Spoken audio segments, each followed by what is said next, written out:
Well, good morning again, and hope that your week was good and that this next one will be also. Just another talk about peace. Sometimes I just kind of find myself just stopping and just considering, where I am and my life and how it turned out and how I never could have guessed when I was a kid that I would end up. I consider it an unbelievable honor to be an organist in a church.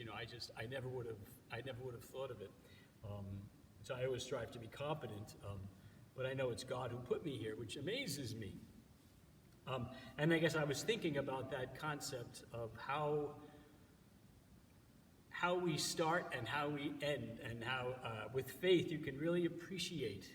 You can just appreciate the beauty of your life's path. I was thinking about when I was a kid. I still am. I'm left-handed, and this was a real problem for me when I was a kid because everyone was right-handed, and in school I wrote wrong, and I have terrible handwriting now. But the thing that has impressed me about being left-handed is that because of the pressure of society, everything was make it right, and I want to go this way because that seems right to me. It's my dominant, and so my left hand actually became my right hand in my mind, and to go right would be if someone said to go left. It's totally switched in my brain, but it taught me something. Number one, to be careful when I'm driving, but it taught me how we use the wrong words for a lot of things. So right and left, and then I think right and wrong, and when you're a kid, so I thought I was wrong because I did it the opposite way. And my dad was an old German, and that didn't help because he really thought it was wrong, and he forbid me from using my left hand, and that apparently caused all sorts of trouble. Sometimes I stutter, and I guess they said that's what I started doing, and so they stopped that.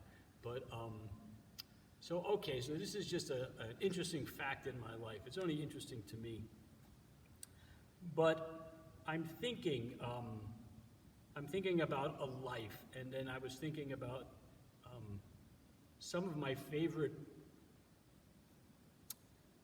truths in the Bible. The ones I love the most are in Psalms. It says a number of times to just trust in God, wait on the Lord. I love that one. Not a lot of them, but some of them, they end with that encouragement. Wait on the Lord. Blessed are those who wait on the Lord. And then there's another part. It talks about when your anxious thoughts multiply within you, not if they do, but when they do, you cast them all on God. And I thought, wow, that's so nice. Because God knows. Even you can have faith and you can be sure, and you're going to get nervous and you're going to get flustered, and you just cast them all on the Lord.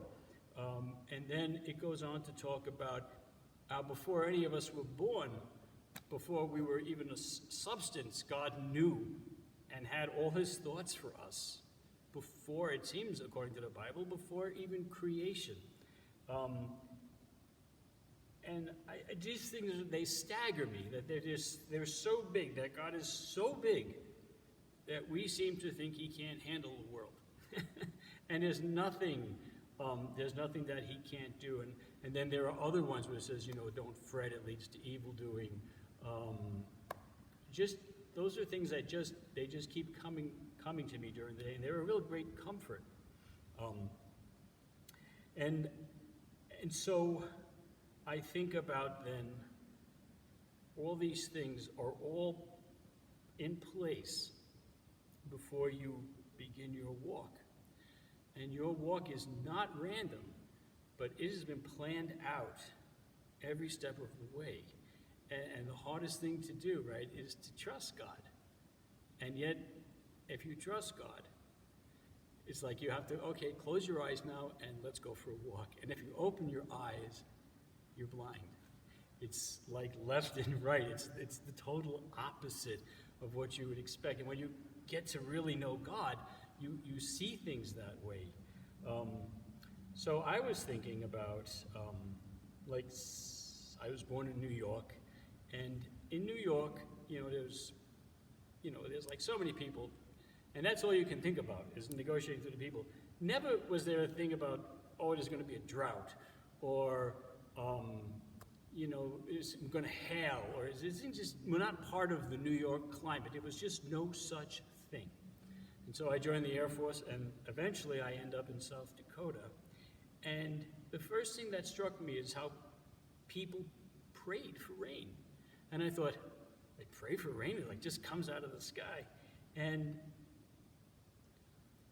I began to appreciate the beauty of living in a more unknown environment, where you really have to, you live in such a situation that you have to call on God. And people that live in those places call upon God, and it's a nicer place to live. And gradually, I just embraced that beauty. At first, I didn't like South Dakota. There was no ocean. This is too dry. I said, it is 90 degrees all day, and at night, ice falls out of the sky. It's just too harsh. How did the settlers ever survive any of these things? And yet, everything does flourish. It is all, God has worked all this out so that people can live here, and as long as you keep your eyes closed and trust in God, you're in a beautiful place. But if I were to just look and say, well, it's too dry, I'm leaving, or there's a forest fire, I'm leaving. But because of those things, people rely on God. And in New York, people rely on God, but not on such a fundamental level. And I think it's nice to fundamentally say to God, only you can put back what was destroyed by a tornado. I think of the ranchers and how durable they are, and yet I always find when I talk to them, they're such faith people. And that's who I'd rather be with. I would rather be with people who are near the edge of,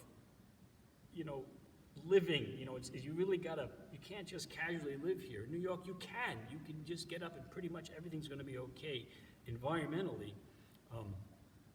But it's not so here, and it just makes for nice people. And so I've come to just love it out here. And I love it because it's so difficult.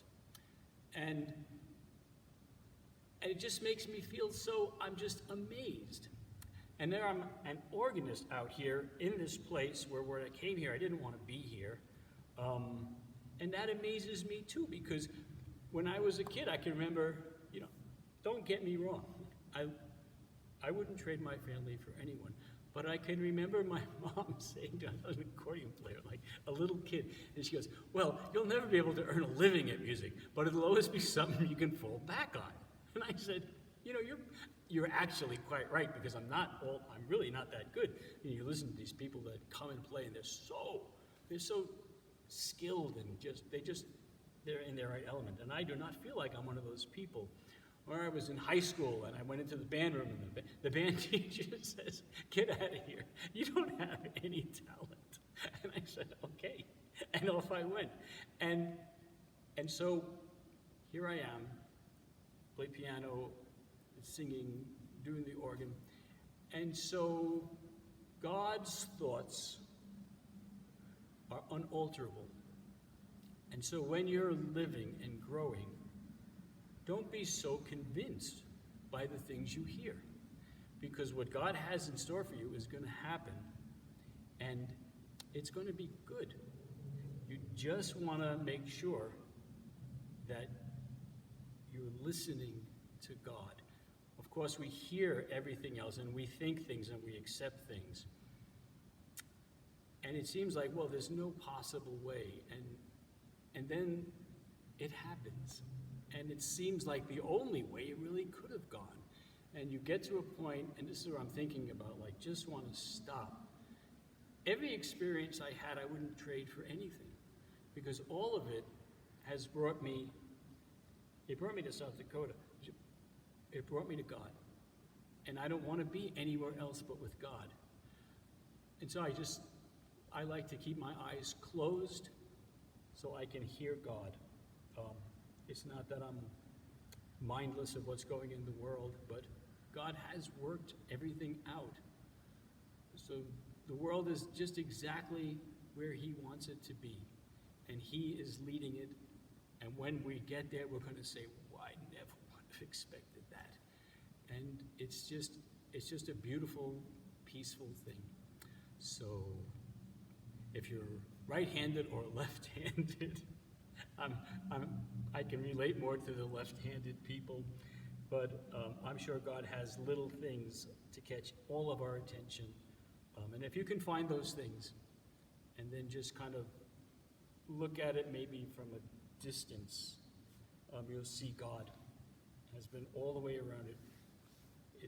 And again, I say this a lot, it leaves the realm of words, the peace and the peace of God. It's the only thing you ever really want, and it's a beautiful thing. And easily shaken, but like it says, to wait on God. When your anxious thoughts multiply, just cast them on God. He goes, complain to me all day long. He just wants, that's what he wants. Who are you going to for help? You should be coming to me, and you do. So, again, living in peace is a great thing. Thank you. I have a song, and it's about that part where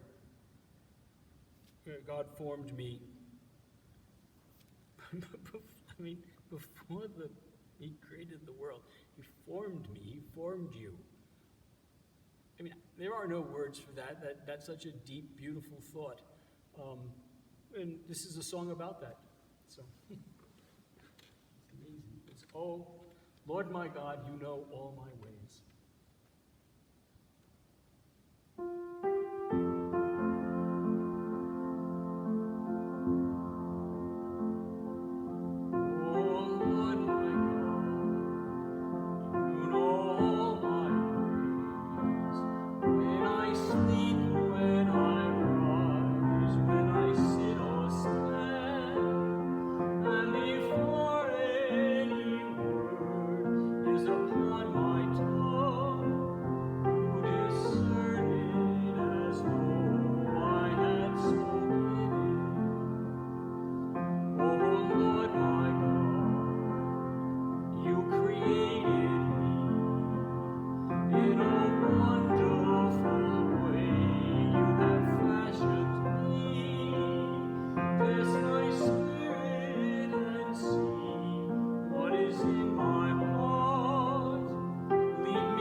Scripture set to music is tops. So thanks God for giving me music.